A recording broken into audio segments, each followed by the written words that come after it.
Eu gostaria de saudar a você, querido professor, querida professora da Escola Bíblica Dominical, classe dos adultos, com a paz do Senhor Jesus. Estamos juntos para estudarmos a 10ª lição desta série de lições sobre corpo, alma e espírito, e por fim chegamos nesta etapa final, quando vamos estudar sobre o espírito. O título da lição de hoje, lição de número 10, Espírito, o âmago da vida humana. E nesta aula, o que nós vamos estar fazendo é lendo a lição. Esta é a lição comentada, né? Nós temos dois estilos de lição neste canal, a tradicional, que são um roteiro, né, de tópicos e subtópicos, e a comentada, que nós vamos caminhar com a lição, e desta feita eu vou estar lendo mais. Geralmente eu não leio tanto, mas faço alguns comentários baseados mesmo na lição, lendo algumas partes delas. Mas hoje nós temos mais alguns comentários acerca daquilo que está escrito aqui, que eu gostaria de compartilhar com você, talvez até trazer alguma explicação adicional. O tópico número 1 nós vamos passar rapidamente.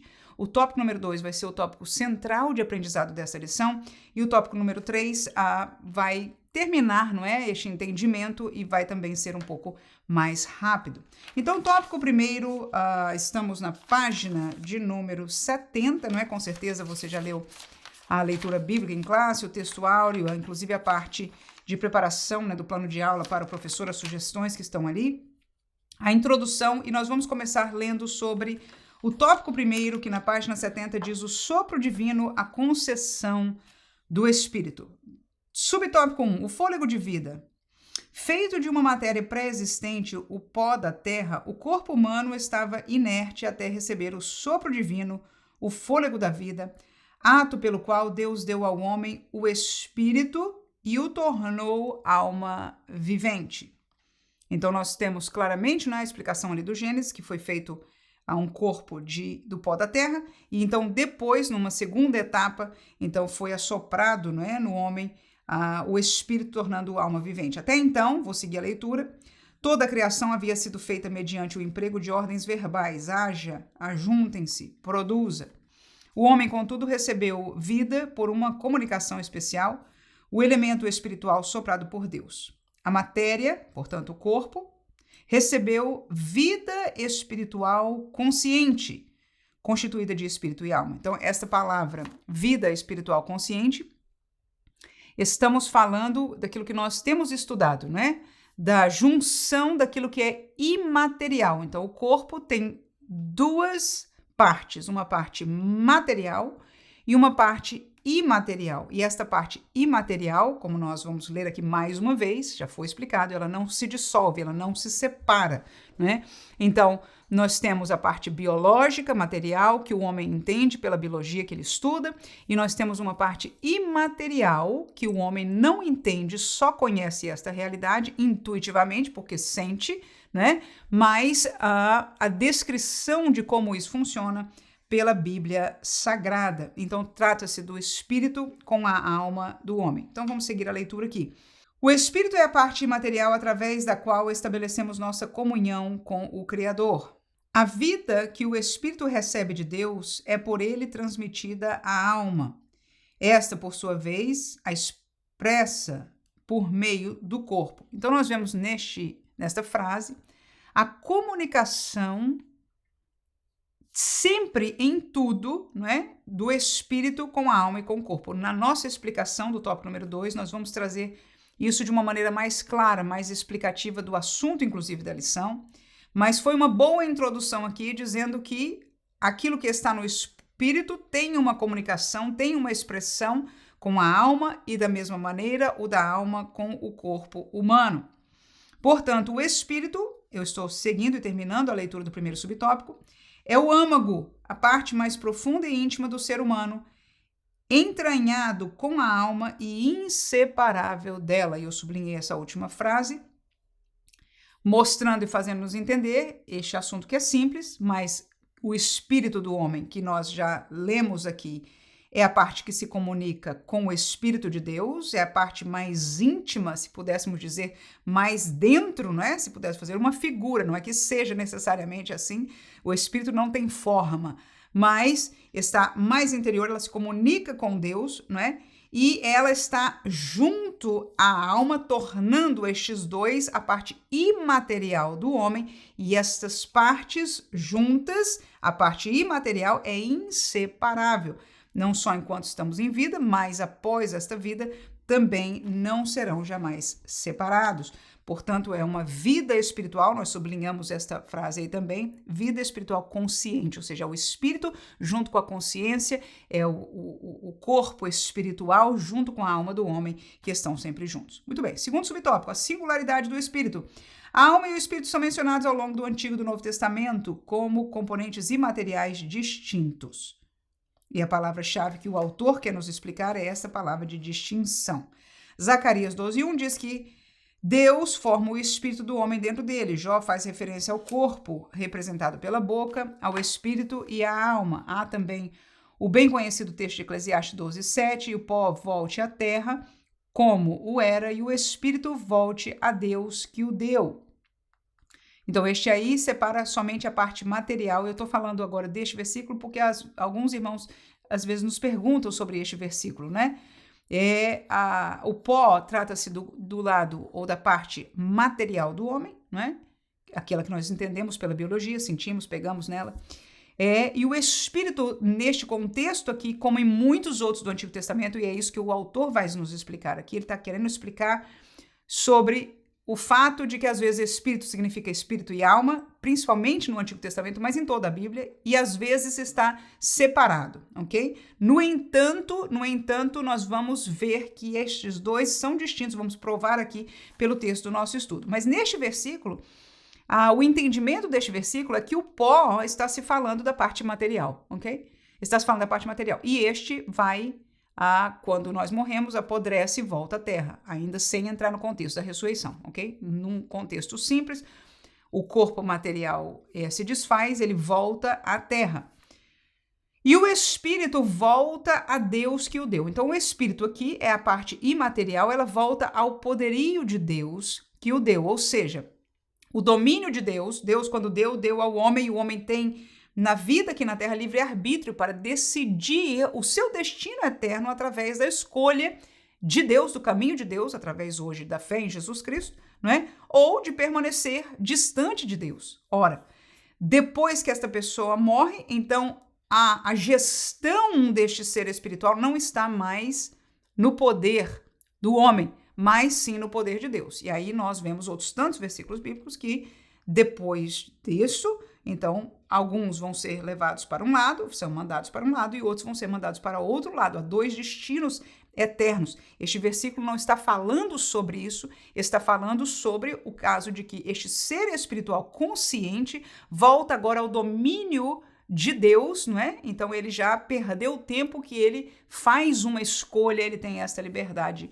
de atuação. O retorno do espírito para Deus se dá junto com a alma, eu estou continuando a leitura aqui na página 71, consciente das ações humanas, boas ou más. Aí eu sublinhei a parte seguinte, esta próxima frase. Neste texto, como em outros, ruá, o termo hebraico para espírito, é representativo dos dois elementos espirituais. Então, vemos que neste texto, a palavra espírito não significa só espírito, significa o espírito consciente, ou seja, o espírito com a alma. Da mesma sorte, estou seguindo a leitura, em diversas passagens, nefesh, alma, é tomada pelo todo imaterial. Então, há palavras na Bíblia que a tradução é espírito, mas significa espírito e alma, e há palavras que a tradução é alma e significa espírito e alma, ok? Então, nesse caso, seria o corpo material e o corpo imaterial. A tênue divisão. Então, no terceiro tópico, o comentarista vai nos provar, por A mais B, não pela sua teologia, mas pela Bíblia Sagrada, que a própria Bíblia, a palavra de Deus, separa, distingue as três divisões, porque algumas vezes se usa, como eu disse, a gente leu aqui, não é? Juntas, mas a própria Bíblia vai mostrar passagens que Deus quer mostrar claramente para nós que estas são distintas. Os dois versículos estão logo aí no comecinho desse subtópico, é Tessalonicenses, né? 1 Tessalonicenses 5:23. Ambos versículos bem conhecidos nossos.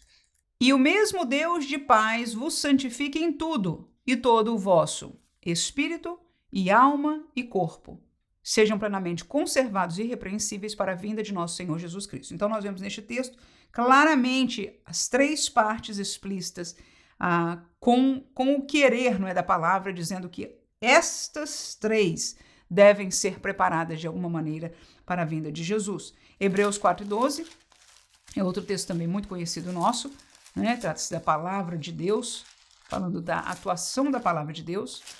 Hebreus, capítulo 4, versículo 12, diz: porque a palavra de Deus é viva e eficaz, e mais penetrante do que qualquer espada de dois gumes, e penetra até, olha aí, a divisão da alma e do espírito, e das juntas e medulas, e é apta para discernir os pensamentos e intenções do coração. Então, a operação da palavra, o alcance da palavra, alcança a divisão daquilo que nós aprendemos e entendemos na Bíblia que é inseparável.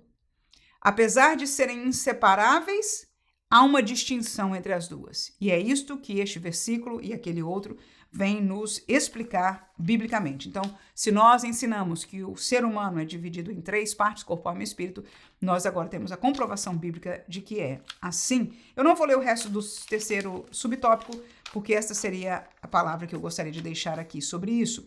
Este é o assunto simples do primeiro tópico, basicamente é dizer, não é que o espírito é a parte interior, junto com a alma, nunca se separa, e que nós entendemos que a Bíblia, algumas vezes, a palavra significa os dois juntos, alma e espírito, ou vice-versa, não tem muito entendimento separado, mas que em alguns casos, como nós lemos os dois versículos aqui, a referência de cada uma dessas três separadas. Então, este seria o primeiro tópico. O segundo, que é onde nós vamos tomar mais algum tempo no nosso estudo, é intitulado Espírito, Pecado e Santificação. Ora, antes de eu começar a ler este tópico, eu vou trazer uma explicação que eu acho que nos vai ajudar a entender o tópico e ter menos problemas com ele.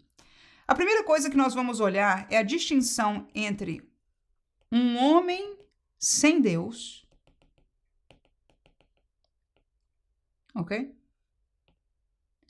E um homem com Deus ou em Deus, um crente, ok? Vamos botar aqui em parênteses, um crente. Para o homem sem Deus, eu quero analisar com você o estado do espírito, da alma e do corpo deste homem. O espírito deste homem, do homem sem Deus, está separado de Deus. A palavra morto espiritual significa separação espiritual. Ora, este espírito, então, não tem a luz de Deus espiritual pela presença de Deus aqui, ok? Não tem. Então, este espírito está à mercê da outra realidade espiritual existente, que não é da luz, que não é de Deus. Esta realidade espiritual chama-se trevas. Então, nada de Deus nele. É muito importante nós entendermos isso porque algumas vezes alguém que não está em Deus fala de Deus. Até tem boas intenções, ou bom pensamento, ou bom sentimento, talvez acerca da Bíblia, ou dos crentes, ou da existência de um Deus, talvez um pouco diferenciado.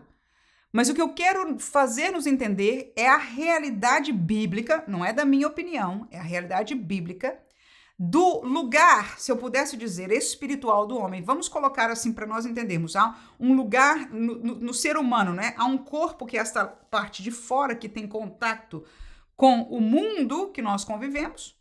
Nós temos uma alma e nós temos um espírito, não é isso? Então, nesta região espiritual do homem sem Deus, Deus não está ali, nada de Deus está ali, ok? Então, dentro do espírito, existe um homem espiritual, um ser espiritual lá, né? Dentro deste lugar aqui, deste clausulo aqui, há um ser espiritual, não é isso? E nada de Deus há ali. Se há alguma influência espiritual ali, e há, segundo a Bíblia Sagrada, é uma influência das trevas, do maligno. Ora, como é a alma deste homem? A alma deste homem, ela é alimentada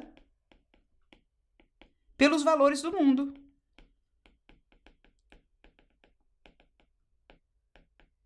Então, dependendo do que ele lê, do que ele assista, da família que ele foi criado, junto, ouvindo, vendo, do país, da cidade, da comunidade, do meio em geral, do mundo que o cerca e daquilo que ele teve contato para ler e entender, a alma deste homem vai estar alimentada, vai reconhecer isto e vai reagir baseada nesta realidade.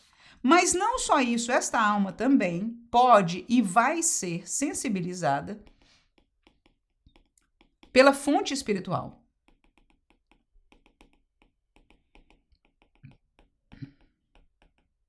Então, nós vemos uma interação aqui entre o espírito e a alma. A alma deste homem, sem Deus, ela tem duas fontes, né, de informação ou de recursos para ela viver. Uma vem dos sentidos do corpo, no caso, né? A visão, a audição, o que ele lê, o que ele escutou na sua criação, nos seus estudos e etc.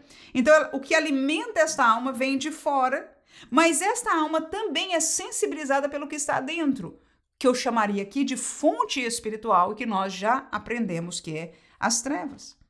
E o corpo deste homem, portanto, nós entendemos que ele vai buscar prazer e bem-estar. É a natureza do homem. O corpo de um homem natural, sem Deus, né? Ele busca o prazer e o bem-estar. E ele vai praticar, ou botar em prática, né, os desejos da alma. Então, aquilo que a alma dele decidir, vamos dizer, seja qual for o caminho filosófico que ele goste, leia, aceite como verdade, ele vai fazer o corpo dele se submeter àquilo que a alma dele decidiu, né? Que é o bom para ele, o que ele quer fazer, aonde ele quer ganhar, o que ele quer, enfim, ser ou fazer, ou como ele pensa, como ele vê o mundo que o cerca. Então, essa interação do homem natural, do homem sem Deus, é essa que nós colocamos aí. Vamos agora para o homem com Deus, ou o homem em Deus, o crente em Jesus, ok? Então vamos lá. As mesmas coisas nós vamos colocar aqui: espírito, alma e corpo. Espírito do homem com Deus. Vamos dar só um pouquinho mais de espaço, porque nós vamos ter mais algumas coisas para falar dele. Até porque a Bíblia fala mais daquele que é de Deus, né? E do corpo. Então vamos ao espírito do homem com Deus. Primeira coisa que nós aprendemos biblicamente é que ele ganhou, recebeu, alcançou a comunhão com Deus. Este espírito, ele foi redimido, ele foi salvo, ele foi comprado, ele foi lavado, tornou-se a habitação do Espírito Santo. Então, esta região espiritual do homem em Deus, agora, segundo a Bíblia Sagrada, né? Ele diz, o Espírito de Deus habita em vós. E o lugar ou a região onde o Espírito de Deus pode habitar é onde está Espírito, e é onde está o Espírito do homem. Agora, este Espírito foi aonde a salvação atingiu integramente. Por quê? Porque uma coisa, mesmo seja carnal, natural ou espiritual, mas para a compreensão nossa, um ser espiritual, ele não pode ser parte luz e parte trevas. Ele não pode conviver estas duas realidades espirituais. Aonde está a luz, as trevas têm que sair, não é assim? Então, o processo de salvação que a gente vai ver no próximo tópico, o novo nascimento, esta regeneração, há um novo nascimento, e este novo nascimento, ele é espiritual, nós também vamos ler, o comentarista vai explicar claramente sobre isso, né? O nascimento, a transformação, ela é espiritual, mas ela vai ser mostrada, ser vivida, vai ter, não é, rastros de operação para fora, mas este acontecimento é espiritual. Então, a redenção acontece neste nível aí, neste lugar chamado Espírito do homem. Vamos colocar aqui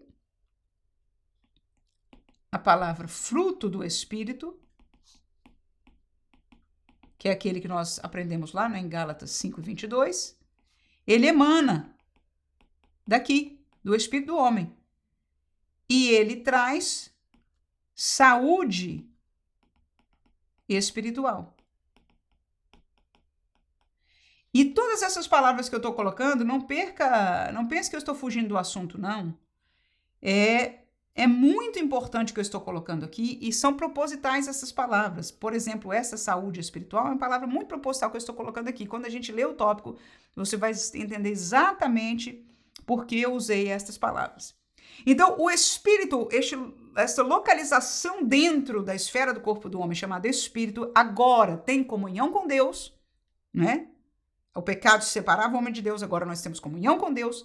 Este espírito do homem agora foi redimido, foi comprado por Deus, pertence a Deus, e não só pertence a Deus, mas é a habitação do Espírito Santo de Deus.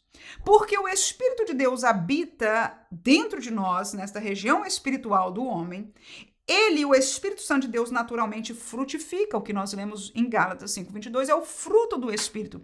Este fruto emana, ele sai do Espírito de Deus naturalmente. E ele vai atuar na alma, e porque a alma vai decidir por ele, vai estar feliz com ele, vai exercer no corpo, desde que nós não impeçamos que o Espírito possa frutificar naturalmente. Se nós não fizermos nada contrário, ele vai fazer, em muitas aulas nós já falamos sobre isso. Vamos à alma do homem. A alma do homem, crente agora, né? Vamos falar da alma do crente. Primeira coisa que eu quero colocar, lembra-se que lá em cima, o homem humano lá, sem Deus, eu falei que ele era alimentado pelos valores do mundo. Agora, a alma do crente, eu vou fazer uma pergunta. Ao invés de eu dizer do que ela é alimentada, eu vou perguntar para mim e para você. E se você entender de explicar isso aqui na sua sala de aula, você vai perguntar para a turma, né? De que ela é alimentada? De que ela é alimentada? Eu diria que são duas respostas gerais, né? Ela pode ser alimentada pela palavra de Deus e ela pode ser alimentada pela carne, que também seria a mesma coisa do mundo. Por isso que eu disse que eu vou colocar palavras gerais, ok? Então, o crentezinho, que é natural, ele pode também se alimentar a sua alma com o mesmo conhecimento, com o mesmo meio que o homem sem Deus tem ao seu redor, porque afinal de contas nós convivemos no mesmo mundo. A mesma televisão, a mesma mídia social, as mesmas universidades, as mesmas escolas, famílias com valores semelhantes, principalmente se nós estivermos no mesmo contexto, vizinhanças semelhantes, né? Há diferença, mas de maneira geral, entre um crente e um não crente, é isso que eu quero fazer nos entender. E a nossa alma naturalmente se alimenta daquilo que está ao nosso redor, daquilo que nós gostamos e colocamos para dentro. Isso chama-se alimentar a alma. São os valores, são coisas que você vê, lê, escuta e você assume como valores e você quer para você. Quando você diz eu quero isso, eu quero ser assim, eu gosto desse projeto, eu gosto dessa profissão, eu gostaria de ser assim, você está alimentando a sua alma com estes valores. Ora, o crente, ele deveria ser alimentado com a palavra de Deus. Se nós somos alimentados com a palavra de Deus, nós aprendemos sobre Deus, nós somos alimentados pela fonte que vem de Deus, este alimento espiritual. E isso seria sucesso com sucesso. Um espírito já redimido, que é a própria habitação do Espírito de Deus.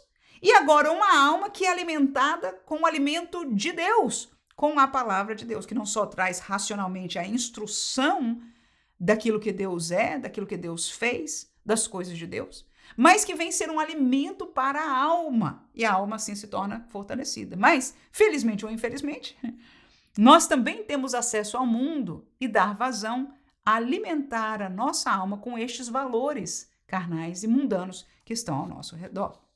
E por causa disso, esta alma pode ser tentada. E veja que nós vamos já chegando aí, né? O tópico seguinte vai falar sobre pecado. Pecado. Então, esta alma, ela pode ser tentada. Nós estudamos isso na aula passada. E ela tem duas posições diante de um pensamento, de uma tentação que veio porque ele viu alguma coisa, ouviu alguma coisa, sentiu alguma coisa, lhe subiu ao pensamento. Quando essa alma é tentada, ela pode rejeitar este pensamento, este sentimento, né? Ou, como nós estudamos na classe passada, torná-lo em um sentimento, fomentar, sustentar este pensamento. Então vamos começar com a palavra simples, um mau pensamento. Mau pensamento apareceu diante de nós, seja porque passou na nossa frente alguma coisa, a gente se lembrou de alguma coisa, pá, subiu um mau pensamento na nossa cabeça. Então, nós fomos tentados por este mau pensamento. Se é mau, nos está levando a fazer ou a pensar alguma coisa que não é de Deus. Se fosse bom e de Deus, não era tentação, não era problema. Amém? Estamos juntos. Então, uma vez que essa tentação apareceu neste lugar de compreensão nossa, que nós entendemos que a compreensão e o sentimento está na área da alma, então estamos não no espírito, mas nessa outra região, chamada alma, então nós podemos tomar a decisão que este é o lugar da volição do homem. Nós dizemos, eu não quero isso, e você tenta sair, se livrar, fugir daquilo de qualquer maneira. Você vai cantar um hino, você vai ler a palavra, você vai orar, você vai fazer o que for necessário, mas você não vai aceitar aquele pensamento permanecer. Mas como ele é uma tentação, alguns vão dar um lugarzinho. Ai, mas será? E quando você começa a pensar, eu chamaria de fomentar. Quando você começa a sustentar essa tentação na sua cabeça por um pouco mais de tempo, e analisar, será, e etc, etc. Neste processo aqui, a alma que não está redimida, não está limpa como o espírito, ela busca esconder o problema. Nós vemos em Adão e Eva. A natureza desta alma, ela quer esconder, né? Quem diz, a pessoa diz, quem peca, peca no escuro, né? Na Bíblia não, né? É tradição humana, mas é a natureza nossa de esconder. Busca disfarçar. E nós fazemos muitas vezes isso. A gente quer aquilo ali, quer aquele sentimento, quer aquela palavra, quer aquele caminho, mas nós não podemos abertamente dizer do jeito que é. Então a gente, dentro da nossa cabecinha, olha o planejamento, olha a fomentação, olha a sustentação. A gente começa a fazer um plano de como falar sobre isso, tentando esconder os problemas dele, tentando disfarçar uma coisa ali. Nós começamos a redefinir. Alguns de nós dizem, não, isso aqui, porque na Bíblia não está escrito bem assim. Então o que eu estou pensando, ou o meu sentimento, eu estou dizendo de uma tentação, não está neste âmbito, está assim, porque aí você define que isso aqui é assim, é diferente. Nós vemos isso para todo lado. Entre nós, crentes, redefinição de pecado para que caiba dentro da nossa vida e nós fiquemos felizes e diga, tá tudo bem. Mas partiu de uma tentação. E nós também tentamos culpar, que foi o que Eva fez, né? E Adão, culpar o outro.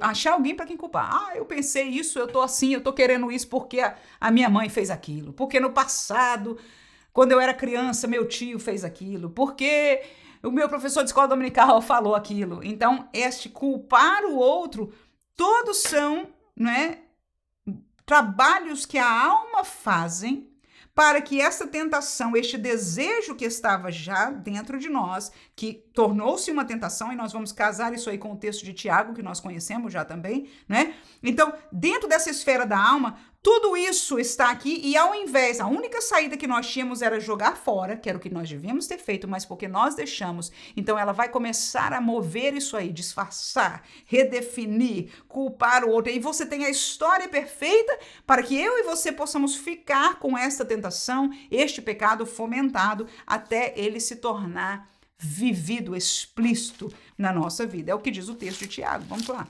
Tiago capítulo 1, versículo 14 e 15. Mas cada um é tentado quando atraído e engodado pela sua própria concupiscência ou desejo. Ou seja, o que nos atrai é aquilo que nós desejamos. Ninguém se atrai por aquilo que não gosta. Tá? Então, nós somos tentados por aquilo que já gostamos. É um desejo nosso. Aí o versículo 15. Depois, Havendo a concupiscência concebido, dá luz ao pecado. Veja bem, veja bem.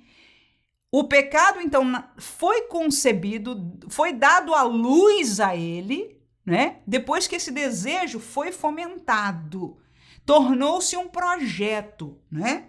Então, isso vai combinar com o texto de Mateus 5:28, que Jesus deu uma palavra, uma explicação, né? Acerca da diferença da lei e da posição nova, deste Novo Testamento que ele estava trazendo. Mateus capítulo 5, versículo 28, Jesus diz o seguinte: eu, porém, vos digo que qualquer que atentar numa mulher para a cobiçar, é um desejo de tê-la, cobiça. Já em seu coração, e este coração fala da alma do homem, não é? Cometeu adultério com ela, ou seja, cometeu um pecado. Então, no contexto de Tiago, o pecado já foi concebido, já deu a luz ao pecado. E por causa disso, Jesus disse, ele já é condenável nesta instância, porque naquele momento ele, em seu interior, já está em pecado, ok? Terminando o texto de Tiago 15, 1 e 15. E o pecado sendo consumado gera a morte. Então, quando se consuma, ou seja, deixou de ser só a cobiça, mas ele saiu com ela, esteve com ela e adulterou com ela, por exemplo, no caso deste exemplo de Jesus, então agora o pecado foi consumado e vai gerar essa separação de Deus, vai gerar esta morte espiritual, vai colocar você num caminho que não vai levar à salvação. Claro, não quero comentar detalhes sobre isso, no sentido de que o pecado, se nós permanecermos em pecado,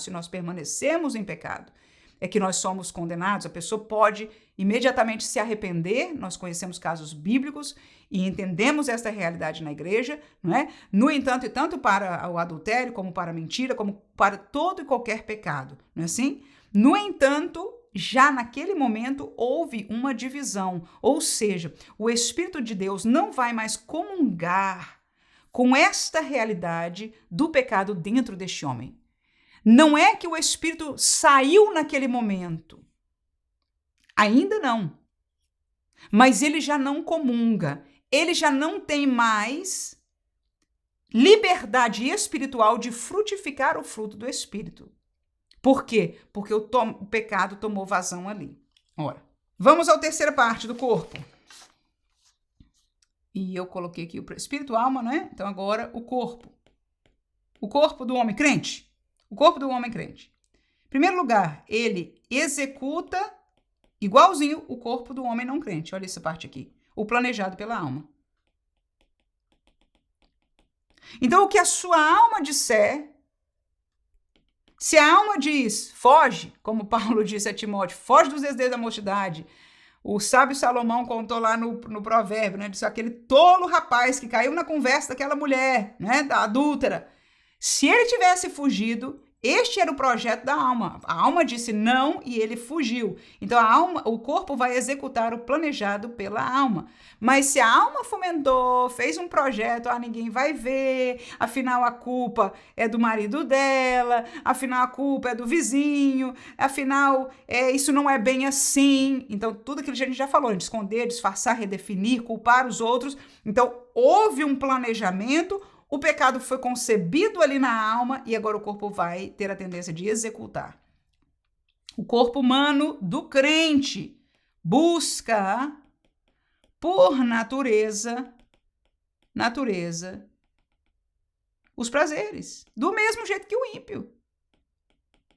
Por quê? Porque este corpo não foi redimido ainda. É o que eu vou escrever aqui, ele não foi redimido. Eu vou colocar textos bíblicos aqui, né? Romanos 7, 22 a 24. Ele pode, apesar dele não ter sido redimido, ele pode, este corpo, ser mortificado. E essa é a palavra bíblica que nós devemos fazer. Se a alma, porque quem mortifica o corpo é a alma. Se a alma decidir. Veja que a decisão, nós aprendemos isso, né? está na alma, na nossa volição, na nossa capacidade intelectual de volição e de sentimento. E eu vou deixar aqui o texto de Romanos 8, 9, 10 e 13 e também 2 Coríntios 4 e 10. Vamos ler esses textos aí? Não redimido, Romanos 7, 22 a 24. Romanos capítulo 7, 22 a 24 diz o seguinte: porque segundo o homem interior, tenho prazer na lei de Deus. Quem é o homem interior? É o imaterial, né? É o espírito, a força maior espiritual é o espírito, mas a alma também, se está alimentada pela mesma fonte que está no espírito, se não está impedido, ela tem prazer na lei de Deus. É o que Paulo está dizendo dele. Aí ele diz, mas eu vejo nos meus membros outra lei que batalha contra a lei do meu entendimento e me prende debaixo da lei do pecado que está nos meus membros. Então ele diz, este corpo exterior é que está ainda debaixo do pecado, porque até contra o meu entendimento, na minha cabeça, ele diz, não é só do espírito, veja aí, o homem interior está clarinho neste texto. É o interior espiritual, mas o interior do entendimento, ele usou essa palavra. A cabeça de Paulo diz, eu quero obedecer a Deus, eu quero amar e fazer as coisas de Deus, eu não quero pecar contra Deus. Mas ele entendeu claramente que o corpo dele batalhava contra o seu próprio entendimento. Versículo 24. Miserável homem que sou, quem me livrará do corpo dessa morte? Versículo 25. Dou graças a Deus por Jesus Cristo, nosso Senhor. Assim que eu mesmo, com o entendimento, sirvo a lei de Deus, mas com a carne a lei do pecado. Por quê? Porque a carne não foi redimida. A carne ainda está nesta natureza pecaminosa. Não é assim? Não vamos falar mais detalhes sobre isso, porque não é o caso do estudo. Mas, claro, está no texto bíblico que nós podemos entender isso aí.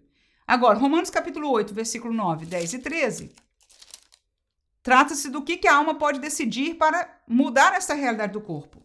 Romanos capítulo 8, versículo 9 diz, vós, porém, não estáis na carne, mas no Espírito. Se é que o Espírito de Deus habita em vós. E se é crente, se é nascido de novo, o Espírito de Deus habita em vós, ok? Então, nós estamos no Espírito, ok? Terminando o versículo 9. Mas se alguém não tem o Espírito de Cristo, esse tal não é dele, tá aí. Essa aí parece simples, mas é uma distinção muito importante. Porque pode ser que alguém esteja na igreja, mas ainda não tenha nascido de novo. Se o Espírito de Deus não habita nele, este tal ainda não é de Deus. Ele pode se converter. Ele pode ser transformado. Ele ainda pode ter o Espírito Santo. Mas esta é a realidade espiritual que está acontecendo aqui. E a gente já estudou sobre isso. Versículo 10. E se Cristo está em vós, que é o nosso caso, o corpo, na verdade, olha aí, está morto por causa do pecado, mas o Espírito vive por causa da justiça. Então, o corpo que não foi redimido, ele está morto, separado de Deus. Ele é problemático ainda. Mas o Espírito, a área do homem espiritual, vive por causa da presença de Deus, da justiça de Deus, da verdade de Deus, da justificação de Deus. Vou pular para o 13. Por quê? Se viverdes, agora no sentido do meu caminhar, ok? Segundo a carne, se eu caminhar, alimentando a carne, escutando a carne, morrereis. Morrereis. Morte eterna, morte espiritual. Mas se pelo Espírito de Deus mortificardes as obras do corpo, vivereis. Então, há um poder que nós já lemos também na Bíblia, né? Romanos 6, se não me engano. O pecado não tem mais domínio sobre vós. Há um poder espiritual que está em nós, de nós negarmos, de nós não concedermos ao pecado. E agora nossa alma pode, revestida, fortalecida por esta fonte espiritual, né? Conscientemente dizer eu não quero e mortificar o corpo. Você não vai. Muitas pessoas, até por outras fontes, mortificam o corpo. Quanto mais nós que temos o poder de Deus para fazê-lo e um porquê mais importante do que todos para fazê-lo. Tá aí a realidade, ok?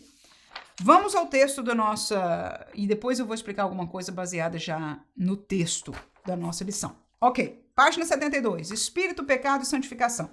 Subtópico 1. Pecados do espírito. Existem pecados do corpo, como a prostituição, e da alma, como os maus pensamentos. Mas também existem pecados do espírito, como o orgulho, a soberba, a vanglória, a arrogância e a inveja.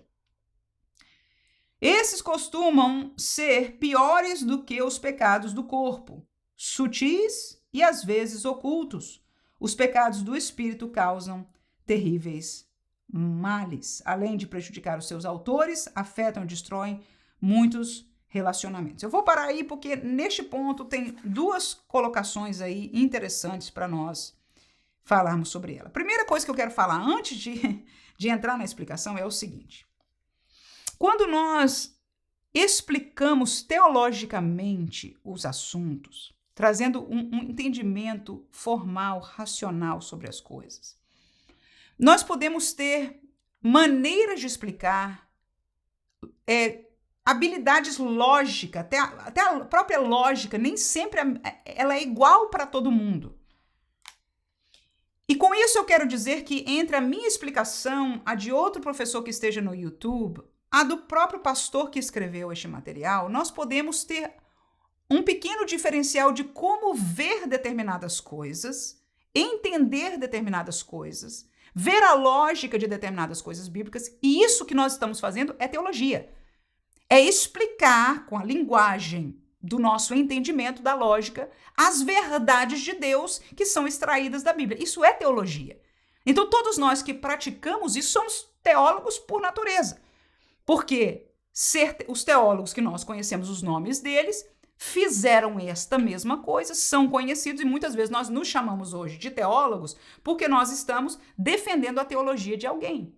Mas quando eu e você ou um outro pastor está analisando e colocando isso, explicando de uma certa maneira, ele, eu ou você estamos fazendo teologia. Estamos explicando com uma linguagem sistemática, humana, pedagógica, as verdades das Escrituras Sagradas, ok? Não há problema nenhum disso, desde que nós estejamos firmes falando daquilo que a Bíblia diz. A maneira, estes pequenos detalhes são mínimos, irmãos. Pode ter grandes contextos de problemas teológicos, claro, tem teologia que uma diz que é para cá e outra que é para cá. Este não é o caso. Por que eu estou falando tudo isso? Porque às vezes a gente lê uma coisa, eu mesmo vou fazer uma explicação diferente do comentarista aqui, ok? E o fato de eu entender ou ver diferente não me faz um herege. E vamos dizer que entre os dois eu tivesse certa, só por aqui, tá? Não faz dele um herege. Mas vamos dizer que quem está certo na colocação 100% é ele. Não faz de mim um herege, não sobre este assunto, e você vai ver. Amém, irmãos? Então, nós temos que ter esta graça, esta capacidade de não atirarmos as pedras, a não ser que seja uma heresia mesmo, contra a palavra de Deus, contra a verdade de Deus. Ora, a primeira coisa aqui que pode ser questionada, essa história de pecado pior ou maior. Existe pecado maior, pior? Tem pessoas que perguntam, irmão, o pecado não é tudo igual? Não. Existem pecados, eu vou concordar com o comentarista neste fator. Existem pecados piores, existem pecados maiores. Como é que eu sei? Um dos fatores mesmo, para ficar bem fácil, explícito para a gente entender, é na lei de Moisés. Quando Deus que deu esta lei, foi Deus que deu, ele deu punições diferentes para determinados pecados. Então, alguns pecados a pessoa só tinha que pagar de volta, às vezes pagar um pouco mais do que se perdeu, porque se roubou, o que for, quebrou, o que for. Mas haviam pecados que era para a morte. A pessoa deveria ser apedrejada. Haviam pecados que a pessoa era expulsa da congregação de Israel. Então, você vê claramente, isso não é um estudo sobre isso, mas eu quero só dar um toque para você comprovando, que isso é uma realidade. Há pecados, tem até um texto de Provérbios, se não me engano, ele diz, olha, estes pecados, ele diz, eu vou dar uma lista aqui, de que Deus não gosta, mas o último, ele abomina. Então, há alguns textos na Bíblia que a palavra de Deus fala que ele abomina, são abomináveis, ou seja, é uma categoria diferente, sim, são piores. Então, eu estou só comprovando que esta colocação não é antibíblica, é bíblica, ok? Então, esse é o primeiro ponto. Mas o mais interessante aí é a questão do pecado do espírito. Será que, irmã, se a alma é onde está a vontade, se a alma é quem toma decisão, não é a alma que peca? A gente leu em Tiago que o desejo está lá, em algum lugar. Mas foi na alma que ele foi concebido e foi no corpo que ele foi consumado. Então, não foi na alma que o pecado foi concebido? Não é nesta esfera, como Jesus disse que foi? Sim, a princípio sim. Agora, nós vamos no finalzinho falar sobre a possibilidade que eu acho que existe pecado de espírito.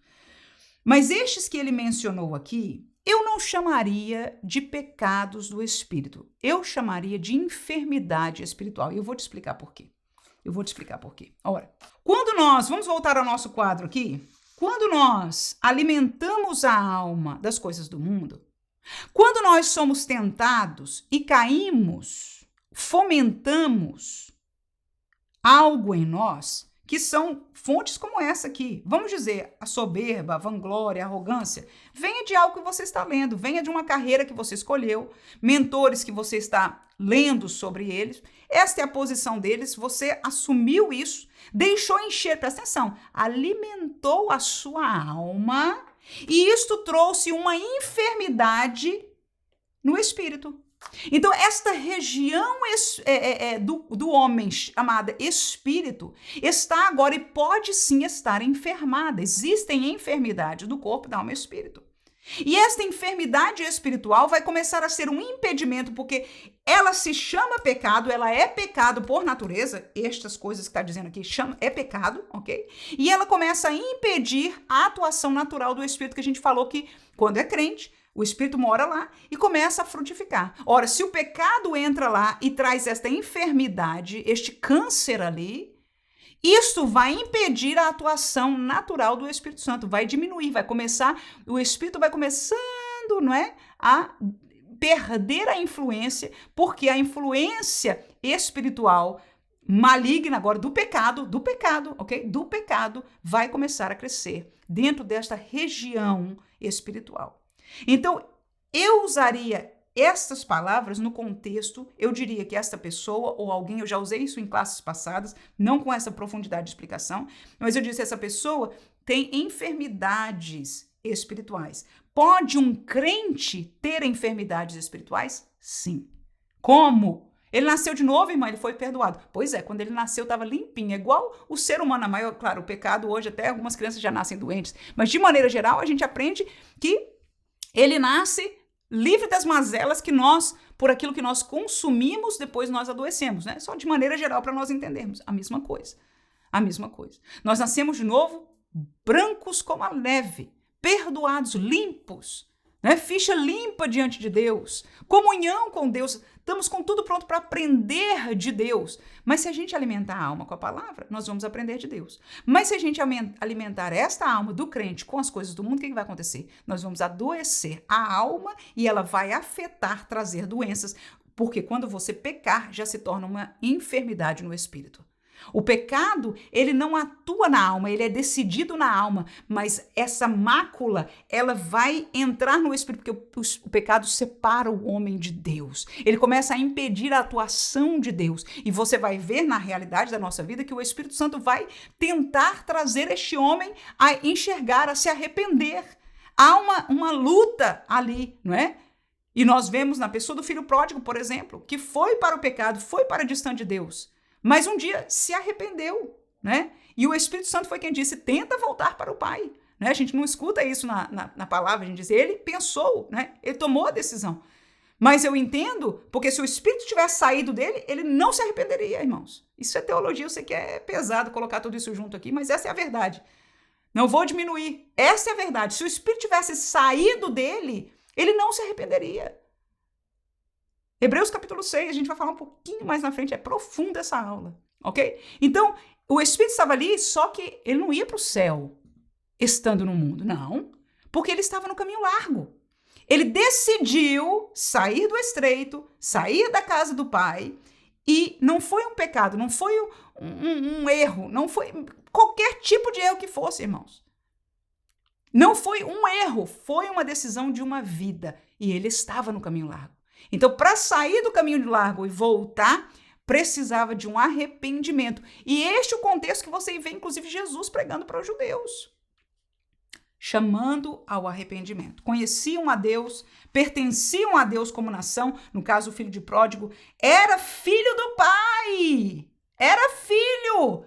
Mas se está no caminho largo, não está indo para o céu, porque Jesus disse: o caminho estreito leva para a salvação e o caminho largo para a perdição. Amém?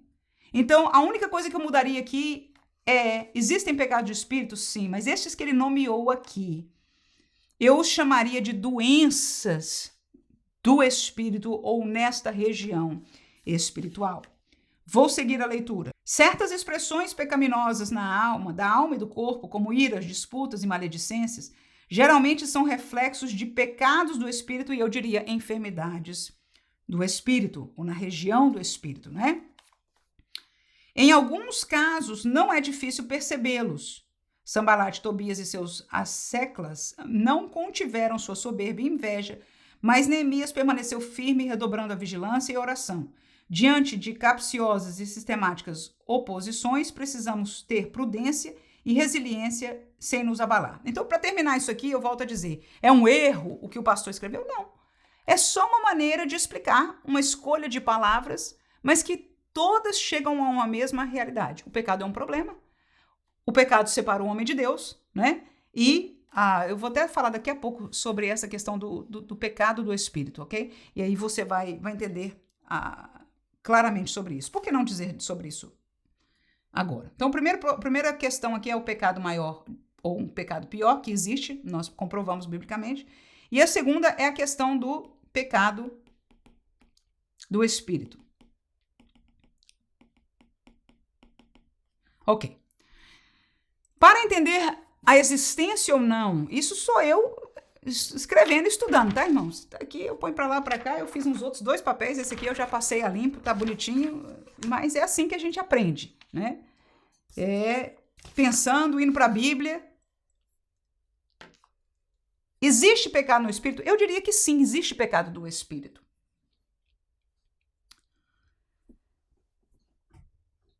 Talvez eu colocaria uma posição que a região espiritual está numa posição de pecado. Porque a volição está na alma. Então, não é que o espírito peca, mas é que o espírito está numa posição de pecado.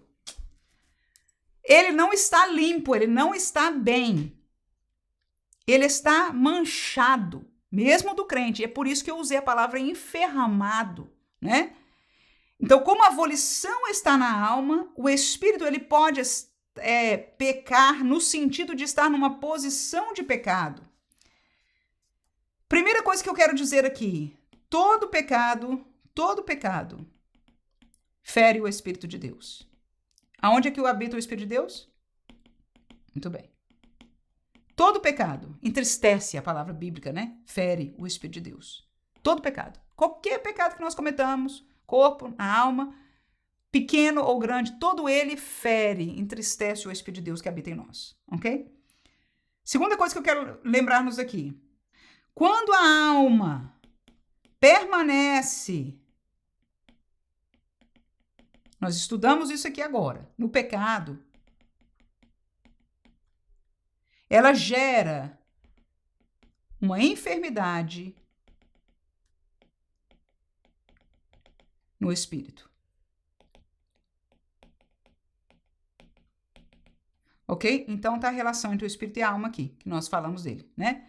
Então, quando a alma, nós falamos, foi tentada, fomenta, cria planos, defende, e permanece nela, concebeu o pecado, este pecado vai começar, porque é pecado, a natureza do pecado, ela é espiritual, ela gera uma enfermidade espiritual. Se ela não for cuidada logo, se a pessoa não se arrepender logo, então vai gerando que estas coisas que o pastor falou aqui, entre outras, vão tomando um lugar, um espaço, vão gerando um câncer na área do espírito. Então, por isso que eu digo, a posição espiritual. Outra coisa que eu quero dizer aqui. Setas espirituais também geram enfermidades no espírito. Então, como é que alguém pode se enfermar no espírito? Na região espiritual do homem? Essas duas coisas que eu entendo. Primeira, Quando você não rejeitou o pecado na alma, a tentação, e você concebeu o pecado é espiritual. Apesar de você ter concebido, gerado na alma, a volição está na alma, a mancha é espiritual, manchou o espírito. Tornou-se um espírito começo de enfermidade. Quanto mais você pecar, quanto mais você permanecer, quanto mais enraizado, lembra-se da raiz de amargura, lembra-se? Por que a gente tem que se livrar da ira? Não deixar a raiz, ok? Porque exatamente aí esta raiz está entrando na área do espírito, ok? Então, foi gerada pela volição na área da alma, mas está entrando na área do espírito e está causando esta gangrena ali, né? Na área do espírito. Então, o espírito está enfermado. E este espírito enfermado agora também tem o lado de volta. Ele vai enfermar de volta a alma e vai trazer consequências para o corpo. Nós estudamos isso em classes passadas. Tá? Qual outra maneira? Setas espirituais. Você caiu na besteira de escutar um pregador novo, cara bacana, todo mundo falando nele. Você caiu na besteira, você ouviu e abriu seu coração e tá. Daqui a pouco você começa a ter uns pensamentos, umas reações raras. Começa a não crer nas doutrinas que você todo o tempo via na Bíblia, você estudou, você viu, de repente você diz, não é bem assim. E desfaz de um dia para o outro. E sem razão. É uma força de dentro de você. Quem foi isso, irmão? Geralmente as setas espirituais não têm um entendimento lógico. Elas são fortes, parece que é uma emoção de dentro de você. E te deixa, e te manda, no melhor dos sentidos, te leva a fazer coisas doidas. Você quer sair da igreja. Você quer acabar com aquilo, não quer mais amizade com aquela pessoa, são coisas radicais, setas espirituais, que a gente não teve o discernimento, abriu o coração e quando ela entra, irmão, acaba. Uma tristeza profunda, depressões, coisas. Dentro da igreja você diz, meu Deus, como pode estar acontecendo? Seta espiritual, irmãos. E para seta espiritual, só jejum, irmão. É doença direto. É enfermidade no espírito. Passou de tudo, irmão, porque a tua alma, a tua consciência não detectou a seta. Você foi comer, você foi ver, ficou com curiosidade. Como em tudo no mundo, irmão, até coisa mundana. A gente tem curiosidade e abre o olho, você nunca vai esquecer do que você viu. A gente tem curiosidade e abre o coração para essas setas heréticas malignas, pode chamar de moda, pode chamar do que for. Inocentes. A seta entra, irmão, e a gente gira. Coisas, pronto. E aí virou uma pessoa só com jejum para libertar. Mas o que eu quero dizer com isso? É que existem dessas duas maneiras, né? De dentro de nós, damos lugar ao diabo, ao pecado, e enfermou. E setas que vêm de fora, que nós permitimos entrar. E entrou nesse lugar espiritual aí. Agora, se eu tivesse que dizer sobre um pecado do espírito, eu vou trazer isso aqui de cá para cá. Eu diria que o único pecado do espírito, e ainda assim eu chamaria de posição, seria a traição contra Deus. Ou a traição a Deus, né? A traição a Deus. Que ela na Bíblia é chamada de idolatria. Quando nós elegemos um outro Deus, nós tínhamos Deus como nosso Senhor, e agora nós temos o eu como Senhor, o mundo como Senhor, o dinheiro como Senhor, ou qualquer outro Deus, ou qualquer outra filosofia, qualquer idolatria que traiu a Deus, que tirou a divindade dele e desfaz. E quando o coração e o pecado neste caminho enche o coração e a enfermidade torna grande, isto aqui é um caminho da apostasia, que é o único pecado que não tem perdão. Pronto, fechou o ciclo. Então, o pecado genuinamente, intrinsecamente espiritual seria, porque pecado separa o homem de Deus. Para ser um pecado espiritual, o único que eu entendo não é que o espírito necessariamente pecou, mas é quando eu olho para este espírito e ele não está mais com Deus ali. Ele trocou no trono do seu coração, do seu lugar espiritual, o Deus verdadeiro, o Deus da palavra, por um outro ídolo qualquer que seja. E num processo, sempre é um processo. Alguém diz, irmão, eu tô com medo de que aconteceu isso porque eu falei alguma coisa. Não, irmã, não tenha medo. Ore, jejue, mas não se blasfema contra Deus com uma palavra. Não se apostata de Deus com uma palavra. É um processo. E tem uma coisa, aquele que caminha este processo não se arrepende. Aquele que chegou ao fim deste processo, caiu da graça, ele não tem arrependimento. Não tem. Literalmente não reconhece, não tem arrependimento. Então, este lugar, esta posição seria aquela que eu, professora Manuela, no entendimento bíblico que eu vejo, né? Teologicamente, eu diria que isso aqui seria um pecado, uma posição de pecado do espírito. No demais, é como eu disse, a volição vem da alma, só que o afetar, a interação entre espírito, alma e corpo, quando a alma, né, é tentada e ele fomenta o pecadinho, o corpo vai executar. Né? Quando o corpo executa e vive em pecado, a alma vai sofrer e o espírito vai ser o quê? Enfermado. Então você veja que essas coisas interagem. Foi muita explicação, né, irmãos? Vamos terminar aqui. Raízes do pecado, segundo subtópico, página 72. Em 1 Tessalonicenses 5:23, Paulo trata do processo de santificação que deve atingir o ser humano por inteiro. A ordem por ele apresentada, espírito, alma e corpo, não nos parece aleatório. O ato de criação se deu do material para o imaterial, mas a redenção se dá do espiritual para o físico. É no imaterial que a Bíblia geralmente chama de coração que o pecado fica enraizado. Mateus 15:19 diz, porque do coração procedem os maus pensamentos, mortes, adultérios, prostituição, furtos, falsos testemunhos e blasfêmias. Agora vamos fazer essa análise segundo o nosso estudo aqui. A gente tem que fazer esse próprio próximo tópico e subtópico, a análise de duas maneiras, porque às vezes não está claro aqui. É crente ou não crente? Se for não crente, o coração dele está cheio disso que a gente falou, que olha, as trevas estão lá, não tem nada de Deus, e ele é alimentado pelos valores do mundo. Então, quando Jesus fala, no 15:19, que é do coração que procede maus pensamentos, morte, adultério, prostituição, furtos, falso testemunho e blasfêmia, isso seria normal, natural do ímpio, porque é os filmes que ele vê, é aquilo que ele consome, e a fonte que está de dentro, a espiritual trevas, também compartilha com tudo isso. E o crente, pode ser que alguém viva isso, sim, se estiver enfermado. Então, a enfermidade, a volição acontece no lugar da alma, mas ela vai tornar uma gangrena, um câncer no lugar, na posição espiritual, e vai enfermar o espírito. Então, é no espírito, é no coração, né? É neste lugar que está guardado, armazenado isso. Precisa ser limpo. Precisa ser limpo. Em alguns casos, como nós falamos de setas e outras coisas, precisa ser liberto. Precisa ser liberto. Ainda crê em Jesus, mas está em fel de amargura. Em verdade, está em pecado. E, em verdade, está em caminho de pecado. Esta é uma triste realidade. Mesmo sem estar na bebedice do mundo, com as prostitutas, como estava o filho pródigo, comendo, sei lá o que ele estava fazendo, o que for, não. Pode estar dentro, mas dentro de si alojou. Casou-se. E há um processo também, em parte, idolátrico aí. Não vou entrar em detalhes, porque seria muito profundo para nós analisarmos aí. Mas esta é a realidade. Então, é uma posição de pecado que a gente tem que se arrepender. Se isso que o pastor mencionou aqui, orgulho, soberba, essas coisas, e aquilo que Jesus mencionou aqui, está no nosso coração, irmãos, está em pecado. Então, nós precisamos resolver isso, né? E é mais fácil que nós já conhecemos a fonte, né? Não é como alguém que vem de fora, que não conhece o Espírito de Deus. Glória a Deus. Então, falamos disso aqui, do pecado enraizado. Por isso, a verdadeira santificação acontece de dentro para fora. Verdade. Se você quiser ler, leia o texto de Romanos 8, 10 a 14. Eu acho que por questão do tempo eu não vou ler com você. Mas eu aumentei o versículo 14 aí. Seria um texto bom para ler. Vamos ler, por que não, né? Romanos 8, 10 a 14 diz o seguinte.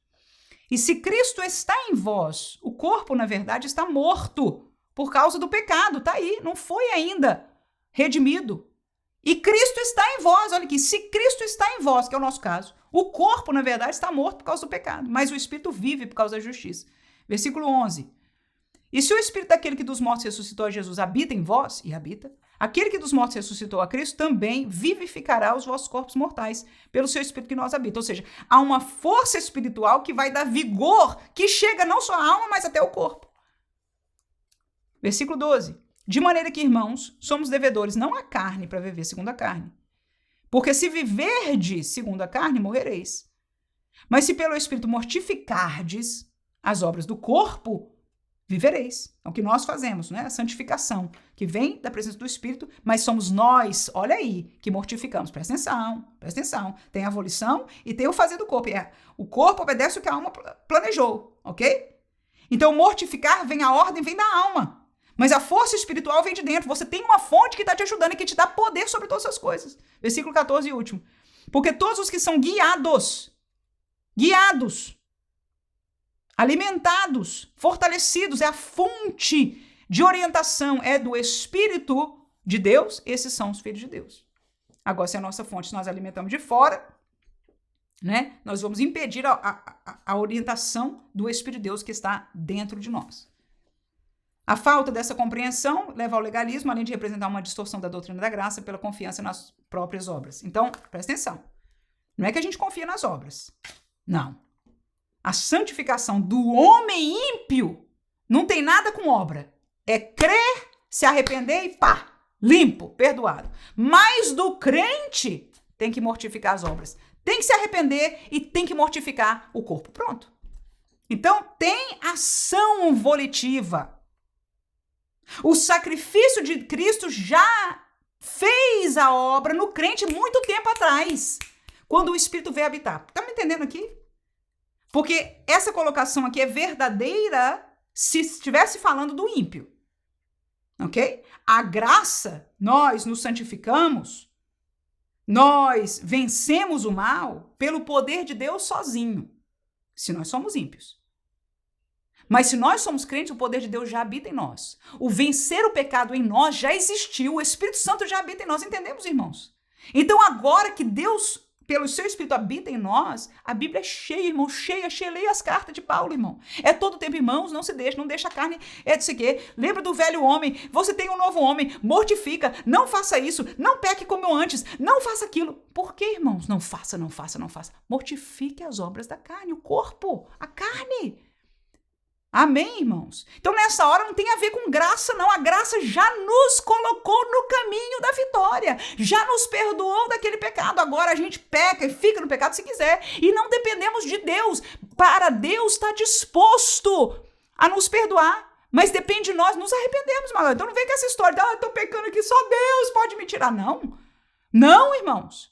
É você quem sai, começa pedindo socorro. O filho pródigo fez o quê? Ai, vou morrer aqui, só Deus pode me tirar. Não, levantar-me-ei e irei ter com meu pai. Direi, pai, pequei contra ti e já não sou digno de ser teu filho. Chamar teu filho, faz-me como um dos teus jornalistas, mas eu quero ficar na tua casa. Eu quero ser teu, eu quero estar de volta. Arrependimento, irmãos. Amém? Então, é uma colocação correta, mas que temos que contextualizar para um para o outro. Vencendo o pecado. A força do pecado arraigado em nosso espírito somente é vencida quando deixamos de confiar em nós mesmos, dependendo inteiramente da graça de Deus. A mesma coisa. Isso é verdade para o novo nascimento. Para crente, não. A força do pecado em nós é vencida, irmãos. O poder sobre o pecado já está em nós. Essa é a realidade do crente. Porque o pecado, Romanos capítulo 6, né? Não terá mais domínio sobre vós. O pecado não domina mais sobre nós, irmãos. Agora, nós podemos, pela alma, fomentar, ficar, gostar, enfermar o espírito e crescer e deixar esta chaga crescer. Agora nós precisamos de cura. Nós precisamos de libertação. Mas começa pelo arrependimento e continua pelo clamor a Deus e pelo jejum e pela humilhação como o filho pródigo foi. Amém, irmãos? Caminho do arrependimento. Caminho do arrependimento. A graça, né? Só depender de Deus é quando nós estamos fora, nós não temos nada, somos pecadores, não temos nada. Então aí só Deus pode nos tirar deste lugar. E se também nós o aceitamos como Deus, confessamos que Jesus é o Filho de Deus, o sacrifício que tem o poder para perdoar os nossos pecados, e nos arrependemos, queremos sair deste lugar. A graça basta e limpa, aleluia. A graça também, né, vai nos purificar, mas nós já temos o Espírito habitando em nós. Como ensina Paulo, a lei do Espírito de vida em Cristo Jesus nos livrou da lei do pecado e da morte. Está aí. Então, tá aí. Talvez ele esteja falando exatamente do contexto de fora, né? A graça de Cristo Jesus nos livrou do poder da lei do pecado e da morte. O que é impossível à força humana torna-se possível mediante o poder divino operante em nós. Revestir-se de mansidão e humildade no modelo de Cristo é essencial para uma vida espiritual saudável e frutífera. A arrogância sequer deveria ser nominada entre nós. Quando contendas, inclusive públicas, são feitas em nome de Cristo, esse aqui é interessante, eu até marquei isso aí. Em nome de Cristo, contendas.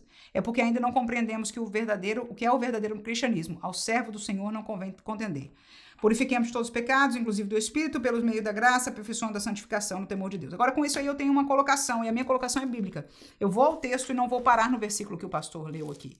Só porque não é que está errado, de maneira alguma, mas para dar o contexto completo, né? O contexto completo, porque alguém pode se enganar. Então, a gente não pode nunca repreender nada mal, falar de nada errado, não.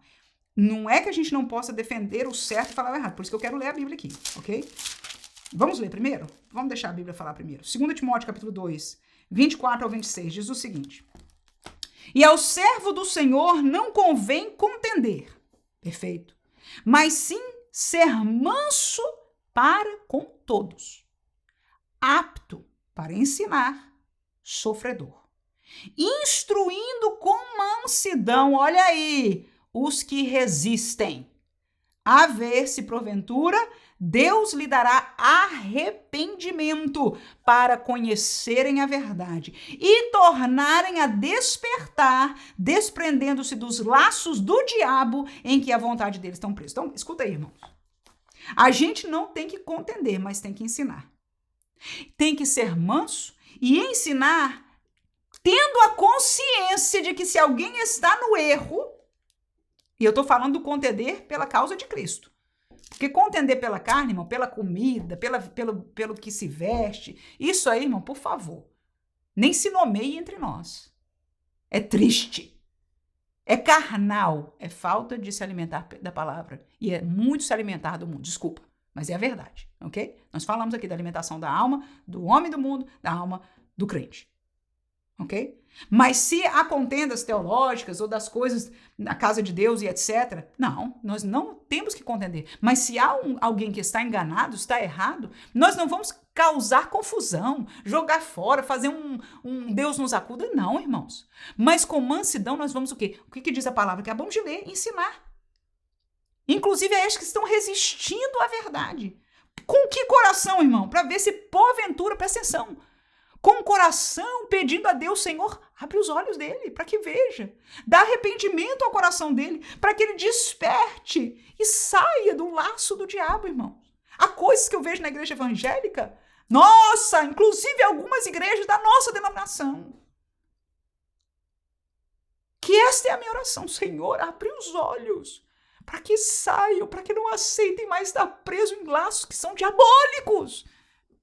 Mesmo exercitados dentro de templos de crentes e até da nossa denominação, algumas vezes. Resistem. Qual a minha posição? Xingar, gritar, tocar fogo, fazer? Não. Contender? Não.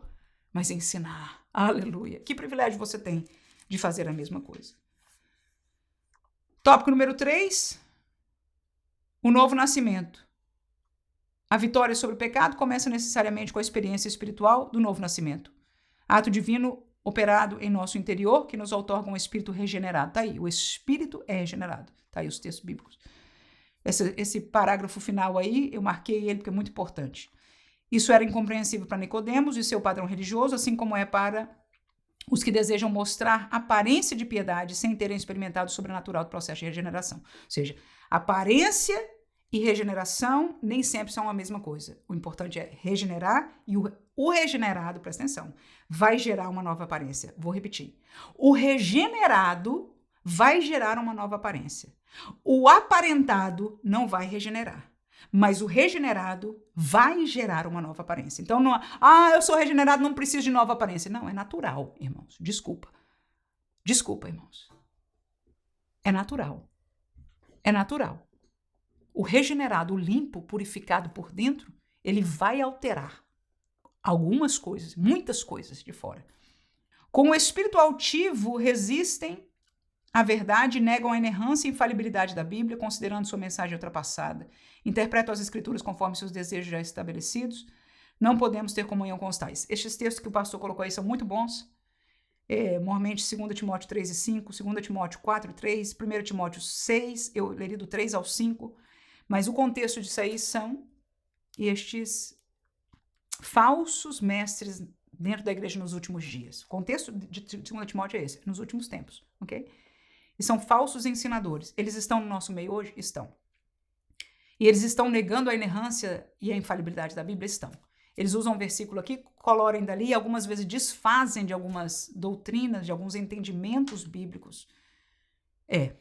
Já está acontecendo explicitamente, chamando de ultrapassados, né? E toda essa palavra que ele falou aí está neste contexto. É importante nós entendermos isso, que não tem a ver com o novo nascimento, não tem a ver com a vida do crente nossa, do dia a dia, mas com essas pessoas que estariam trazendo, né, falsos profetas, falsos doutores no fim dos tempos, tá? Importante ver isso aí. Segundo o subtópico e último, em espírito e em verdade, a compreensão da imprescindível obra do novo nascimento operada em nosso interior é fundamental também para uma vida correta de adoração. Assim como Nicodemos, a mulher samaritana expressou um entendimento religioso limitado ao visível, apontando para o Monte Gerizim, conhecido lugar de adoração de seus pais. João 4:20 eu anotei aí, que ela perguntou, né, para Jesus. É aqui que nós devemos adorar? Os nossos pais dizem isso, vocês dizem aquilo? Aí, seguindo aqui a leitura e terminando, uma vida espiritual sadia não se fundamenta em misticismos, mas em uma comunhão com Deus segundo as Escrituras. João capítulo 7, versículo 38 e 39, é o último texto que nós vamos estar lendo. Eu sei que a aula já passou bastante do tempo, mas eu espero em Deus. Depois, você faz favor para mim, coloca aí no comentário. Eu nunca peço para você comentar nada, mas se foi benção, se você aprendeu, gostou de uma aula assim, eu não faço sempre. Realmente a aula chega perto de 1 hora, mas não passa, né? Mas se foi abençoador, eu gostaria de saber se foi para você. João capítulo 7, versículo 38 e 39, o texto diz o seguinte: quem crê em mim, como diz as Escrituras, rios de água viva correrão do seu ventre. Então veja, o contexto aí é uma vida espiritual de comunhão com Deus, né? O pastor está dizendo aí. Não se fundamenta em misticismo. Aí ele diz, quem crê em mim, como diz a Escritura, ou seja, pautada no que a Escritura que ele tinha neste tempo de Jesus, é o Antigo Testamento, diz que rios de água viva, né, correrão do seu ventre. E isto disse ele, por isso que eu inseri o 39, para ficar explícito para nós, o entendimento. Porque tem gente que, né, fica com essa coisa, não. O que Jesus diz com isso? O que significa isso? Ele estava dizendo este rio de água viva significava o Espírito que haveriam receber os que nele crescem. Porque o Espírito Santo ainda não fora dado. Ok? A descida do Espírito Santo, Jesus disse, eu vou e depois vou enviar o Espírito Santo. Não tinha recebido ainda, eles não tinham recebido. Tá? Então, ele estava falando deste rio, dessa vida espiritual que ainda haveria de acontecer. Então, esta vida espiritual é a nossa vida com Cristo. Não é de lugar para adorar, de manifestações aqui e ali, de misticismo dentro da igreja. Com certeza seria bom um dia nós termos alguma lição que falasse mais claramente, né, de todas as coisas que estão, né, aparecendo, mas não é o caso aqui agora. O importante é saber ter comunhão com Deus, como o pastor disse aqui, como Jesus disse aqui, segundo as Escrituras. Irmão, que subtópico maravilhoso este último, pequenininho, mas fantástico para ser o último. O pentecostalismo clássico sempre foi despido de crenças e práticas alheias às Escrituras, buscando sempre refletir o autêntico cristianismo bíblico. E eu vou parar aqui. Porque isso aqui me ganhou, isso aqui é o que eu creio, isso aqui é o que eu defendo, isso aqui me faz ser professora de escola dominical, me faz permanecer como crente, fazer o que eu faço e que Deus me dê força de fazer ainda mais. Por quê? Há muitos pentecostalismos, há muitas denominações. O que nós devemos ser? Que teólogo? Que teologia? Não, eu quero ser uma crente bíblica. A Bíblia, o Evangelho de Cristo é pentecostal. Acabou. Foi Jesus que disse, vou mandar e ele vai permanecer e assim vai ser. E ele mandou. Amém? E ainda disse, eu estou cumprindo a promessa do meu pai, que diz que nos últimos dias aconteceria isso. Pronto. Então, esse negócio de pentecostalismo não é novidade, não é movimento. É do Pai, é do Filho e do Espírito. Pronto. Agora, que cristianismo nós vivemos, que nós devemos defender, não é a tradição, não é essa denominação, não é essa teologia, mas o cristianismo bíblico. Sejamos cristãos bíblicos agora. Para ser cristão bíblico, irmão, tem que conhecer a Bíblia, amém? Que Deus dê força a você para continuar a aprender, continuar a estudar, continuar a amar e continuar a ensinar por este privilégio que o Senhor nos tem dado. Deus abençoe você em nome de Jesus, amém.